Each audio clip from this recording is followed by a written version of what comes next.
اعوذ باللہ من الشیطان الرجیم بسم اللہ الرحمن الرحیم۔ اب وہ آیت آ رہی ہے کہ یہ رسول کس لیے بھیجے گئے؟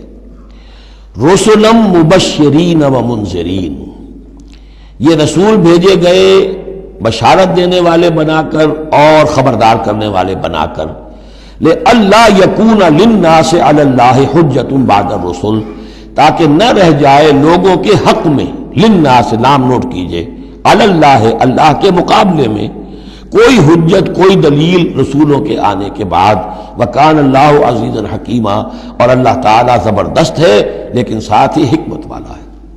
اب اس کو سمجھیے کہ جب ہم یہ کہتے ہیں کہ قیامت کے دن اللہ تعالیٰ حساب لے گا اور امتحان ہوگا، امتحان سے پھر نتائج نکلیں گے ہمارے کہ کون پاس ہوا کون فیل ہوا، لیکن امتحان لیا جاتا ہے کچھ پڑھا کر، کیا پڑھایا ہمیں؟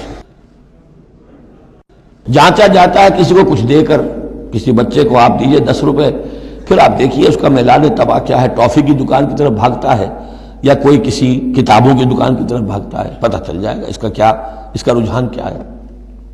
کچھ دے کر آزماتے ہیں نا، کچھ پڑھا کر امتحان لیتے ہیں، تو ہمیں کیا پڑھایا ہے، کیا دیا ہے؟ اس میں ہے جو قرآن مجید کا بنیادی فلسفہ ہے کہ اللہ تعالیٰ نے انسان کو سمع، بصر، عقل، 3 بڑی چیزیں دی، پھر اللہ تعالیٰ نے انسان کے اندر روح ودیت کی اور نفس انسانی میں خیر اور شر کا علم ودیت کر دیا ہے۔ اب آئندہ کوئی وحی نہ آئے تب بھی ہر انسان جو ہے ان باتوں کی بنا پر اکاؤنٹیبل ہے۔ ہم نے تمہارے اندر تمیز رکھ دی تھی، یہ نیکی ہے یہ بدی ہے، تم بدی کی طرف کیوں گئے؟ تو گویا کہ کوئی نبی نہ آتا، کوئی کتاب نہ آتی، کوئی رسول نہ آتا، تب بھی اللہ تعالیٰ کی طرف سے محاسبہ ناحق نہیں تھا، اس لیے کہ وہ بنیادی چیزیں اللہ تعالیٰ دے چکا ہے۔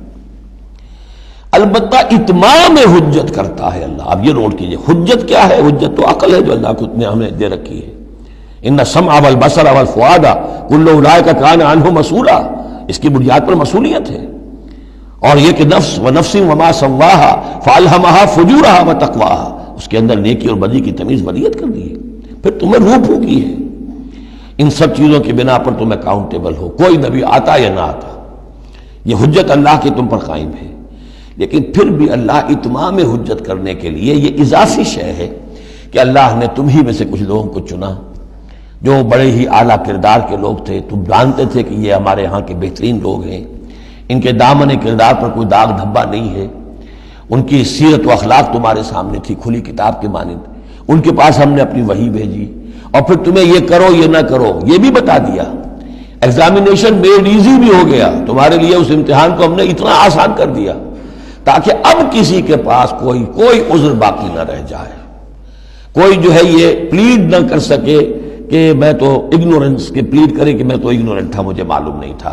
جب رسول آ گئے تو اب کوئی عذر باقی نہیں رہا۔ رسول سے پہلے پھر بھی کوئی شخص کہہ سکتا ہے پروردگار میں ایسے ماحول میں پیدا ہو گیا تھا، وہاں سب کے سب اسی رنگ میں رنگے ہوئے تھے، پروردگار میں اپنے 2 وقت کی روٹی کے دھندے میں ایسا لگا رہا کہ مجھے کبھی ہوش ہی نہیں آئی کہ میں سوچتا۔ لیکن جب رسول آ جاتے ہیں اور رسولوں کے آنے کے بعد حق مبرہن ہو جاتا ہے اور حق و باطل کے درمیان امتیاز بالکل واضح طور پر قائم ہو جاتا ہے، پھر کوئی عذر باقی نہیں رہتا، کوئی حجت پیش کرنے کے لیے لوگوں کے جانب سے اللہ کے سامنے اللہ کے محاسبے کے مقابلے میں باقی نہیں رہتی۔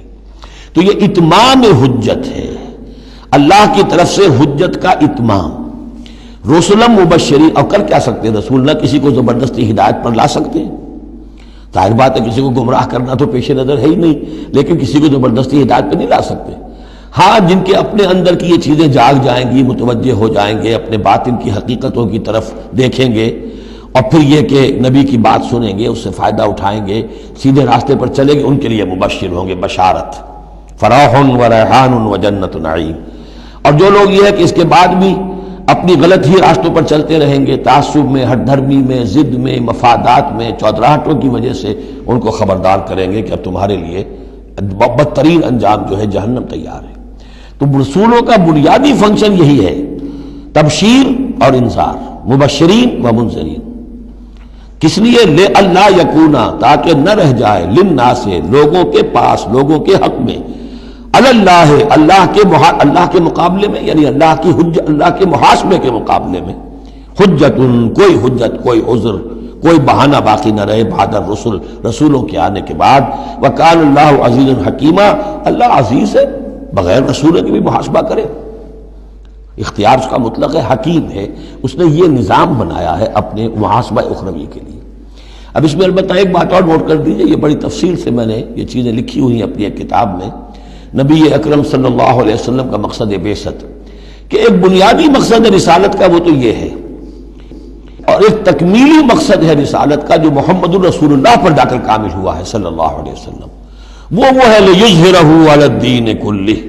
انہوں نے بھی کام شروع کیا یہیں سے، یا ایھا النبی انا ارسلناک شاہدا ومبشرا ونذیرا وداعیا الی اللہ باذنہ وسراجا منیرا۔ بنیادی حیثیت تو وہی آپ کی بھی وہی ہے، لیکن اس کے اوپر تکمیلی حیثیت کیا ہے؟ هو الذی ارسل رسولہ بالہدی ودین الحق لیظہرہ علی الدین کلہ۔ یہ آپ کی امتیازی شان ہے۔ صدق اللہ العظیم۔